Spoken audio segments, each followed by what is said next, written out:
Welcome to Lakshmi food. સ્વાગત છે તમારું મારી યુટ્યુબ ચેનલમાં. તો ચાલો, આજે આપણે બનાવવાના છીએ સરસ મજાનો ગરમીની અંદર શરીરમાં ઠંડક આપે એવો મસ્ત મજાનો ડ્રાયફ્રૂટ શ્રીખંડ. આપણે બજારમાંથી લાવીને તો ખાતા જ હોઈએ છીએ, પણ હું હંમેશા ઘરે બનાવીને રાખતી હોઉં છું. ઘરે બનાવીએ થોડો બહાર કરતાં હેલ્ધી પણ બને છે, ટેસ્ટમાં થોડોક અલગ લાગે છે અને ઘરે બનાવેલો પણ બહુ જ મસ્ત સુપર ટેસ્ટ આવે છે. તમે આ રીતથી શ્રીખંડ બનાવજો, તમારો શ્રીખંડ પણ બહુ જ સરસ મજાનો બનીને તૈયાર થવાનો છે. મારી વિડીયોમાં લાસ્ટ સુધી બન્યા રહેજો અને દરેક ટ્રીકને ફોલો કરજો.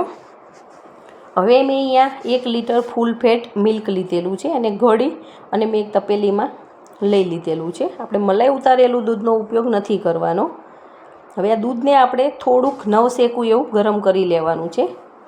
એની અંદર થોડુંક ચલાવતા જઈએ અને આપણે દૂધને ગરમ કરી લેવાનું છે, કેમ કે આપણે ફ્રીજમાંથી દૂધ રાખેલું હોય એટલા માટે. સાવ ઠંડા દૂધનું મેળવણ નથી કરવાનું, નહીં તો આપણને મજા નહીં આવે, દહીં આપણું સારું નહીં જામે. તો આપણે હળવું એવું ગરમ કરી લેવાનું છે. દૂધ આપણું સરસ ગરમ થઈ ગયેલું છે, એને નીચે ઉતારી અને 1 મિનિટ આવી રીતે ચલાવી અને થોડુંક ઠંડુ થવા દેવાનું છે. અને એક સામાન્ય ગરમ હોય ત્યારે એની અંદર આપણે મીડિયમ ખાટું એવું 1 ચમચી જેવું દહીં એડ કરી લેવાનું છે. અત્યારે મેં સાવ મોડા જેવું જ લીધેલું છે અને આપણે એને ઢાંકી અને 7 થી 8 કલાક માટે રહેવા દેવાનું છે, એટલે આપણું દહીં સરસ જામી જશે. હવે દહીં જામી જાય પછી આપણે એક પ્રોસેસ કરવાની છે. દહીંને મેં સરસ મિક્સ કરીને લઈ લીધેલું છે. હવે એક પતલું એકદમ કપડું આવે એ તપેલીની અંદર આવી રીતે મૂકી લેવાનું છે અને એની અંદર બધી જ દહીં આપણે આવી રીતે ટ્રાન્સફર કરી લેવાની છે. અને ચારે બાજુએથી કપડું આવી રીતે સરસ ભેગું કરી અને આ પાણી અંદરથી જેટલું દહીંમાં હોય બધું નિતારી લેવાનું હોય છે. એટલે આ નિતારવા માટેની આ સરસ મજાની પ્રોસેસ છે. તો આપણે આવી રીતે નીચેથી એકદમ ટાઈટ એવી આપણે એક દોરી બાંધી લઈશું અને આ દહીંને આપણે ઉપરની સાઈડે સળીઓ કે એવું કંઈક લગાવી અને નીતરતું કરી દેવાનું છે. તમને જે એડજસ્ટ થાય એવું હોય ત્યાં આપણે આને લટકતું કરી દેવાનું છે. આ દેશી પદ્ધતિથી હું શ્રીખંડ બનાવું છું. અને નીચે આપણે એક વાસણ રાખી દેવાનું છે, એટલે આ દહીંમાંથી જે પાણી નીકળે એની અંદર રહેશે. અને ગેંડીની ઉપર ક્યાંય તમારે સેટિંગ થતું હોય તો ડાયરેક્ટ અહીંયા બાંધી દેવાનું છે, એટલે ડાયરેક્ટ ગેંડીમાં પડે એના ટીમ્પા. હવે 7 થી 8 કલાક સુધી આપણે દહીંને આવી રીતે ટીંગાડેલું હતું, તો તમે જોઈ શકો છો દહીંનો મસ્કો એકદમ આપણો બનીને તૈયાર થઈ ગયો છે અને એકદમ સરસ બધું જ પાણી નીતરી ગયું છે. હવે એક તપેલીની અંદર આપણે આવી ઘરણી આવે મોટો ઘરણો એ લઈ લેવાનો છે અને આ બધા જ દહીંને સરસ ચાળી લેવાનું છે, એટલે એકદમ આપણો શ્રીખંડ સોફ્ટ બનશે અને એકદમ સ્મૂથ બનશે. અને ચમચા વડે ધીમે ધીમે આપણે આવી રીતે દહીંને ગાળતું જવાનું છે. હવે આપણે દળેલી ખાંડ એડ કરવાની છે. તમારે જો આની અંદર એડ કરવી હોય તો આપણે આ ઘરણાની અંદર દહીં ગળી એની સાથે સાથે પણ તમે નાખી અને દહીંને ગળી શકો છો, પણ હું એવું નથી કરતી. હું બધું જ દહીં આવી રીતે ગળાઈ જાય પછી ઉપરથી ખાંડ એડ કરું છું અને પછી એમાં મિક્સ કરી લઉં છું, કેમ કે ખાંડને દળી અને આપણે ચાળીને જ લઈએ છીએ એટલા માટે. તો બધું જ દહીં આપણે આવી રીતે સરસ એક તપેલીમાં મિક્સ કરી લેવાનું છે. ધીમે ધીમે આપણું દહીં બધું જ આવું નીચે ઉતરતું જશે.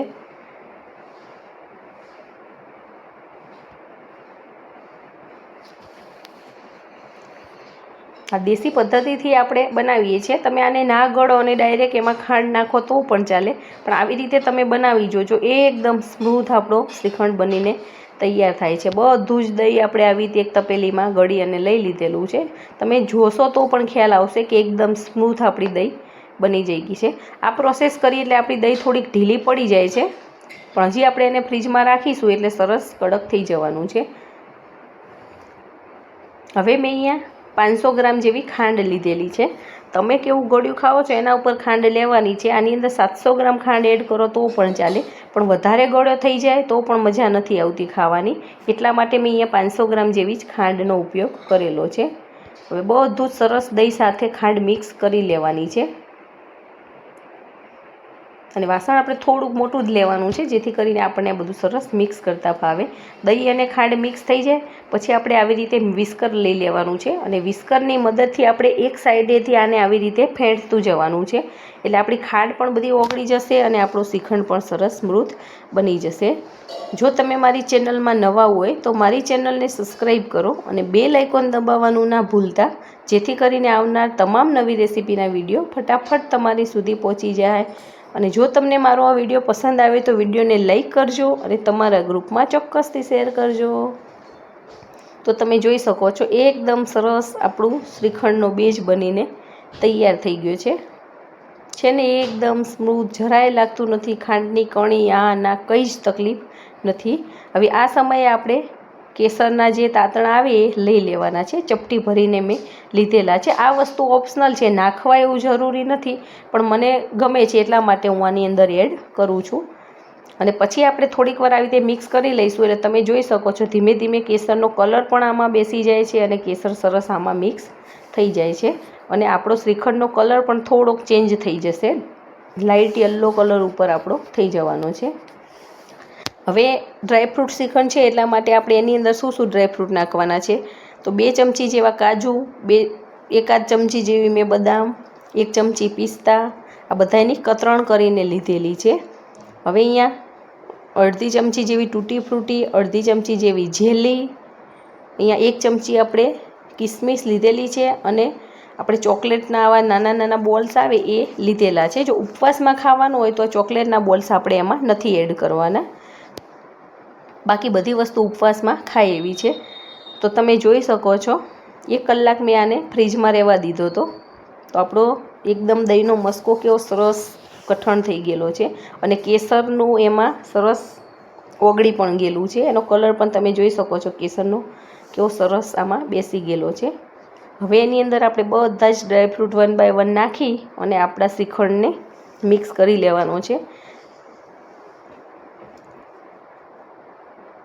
તમને આમાંથી ડ્રાયફ્રૂટની ક્વોન્ટિટી ઓછી કરવી હોય તો તમે ઓછી પણ કરી શકો છો, પણ જનરલી આટલી ક્વોન્ટિટી હોય તો આપણો શ્રીખંડ સારો લાગે છે. એકલો શ્રીખંડ ખાઈશું તો પણ બહુ જ ખાવાની મજા આવશે અને બાળકોને પણ આપણે આ હેલ્ધી શ્રીખંડ ખવડાવી શકીએ છીએ. આની અંદર આપણે કોઈ એસેન્સનો કે એવો જરાય ઉપયોગ નથી કરતા, એટલે આપણો શ્રીખંડ બહુ જ સરસ લાગશે.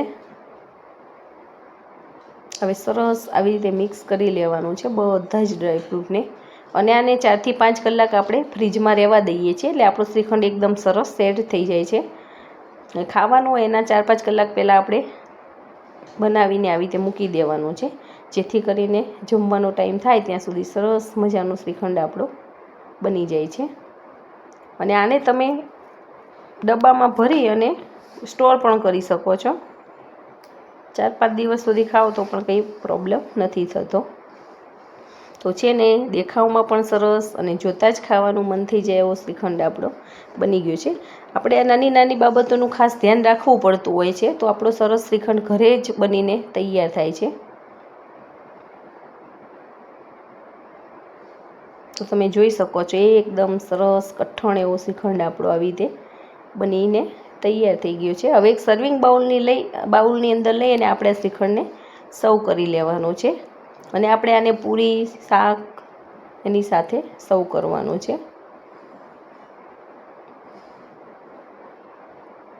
તો કેવો સરસ લાગી રહેલો છે ને એકદમ સરસ. તમે પણ આવી રીતે બનાવજો અને કમેન્ટ કરીને મને કહેજો કે તમારો શ્રીખંડ કેવો બને છે. અને જો તમે બનાવતા હોય તો તમે કેવી રીતે બનાવો છો એ પણ મને કમેન્ટમાં ચોક્કસથી કહેજો. હવે ઉપરથી આપણે થોડાક ડ્રાયફ્રૂટ નાખી અને સરસ ગાર્નિશ કરી લેવાનું છે.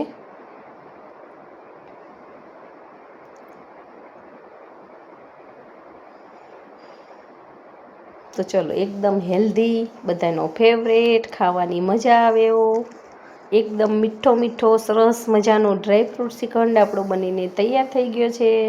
તો તમે પણ આવી રીતે બનાવો અને એન્જોય કરો.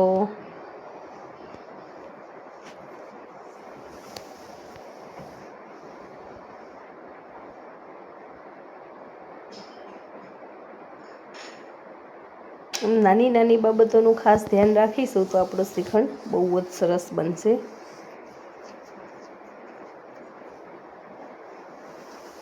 આપણે દરેક પ્રોસેસ ઘરે જ કરવાની છે, બજારમાંથી કંઈ તૈયાર લાવીને નથી કરવાની. તો તમે પણ આવી રીતે બનાવો. Thank you.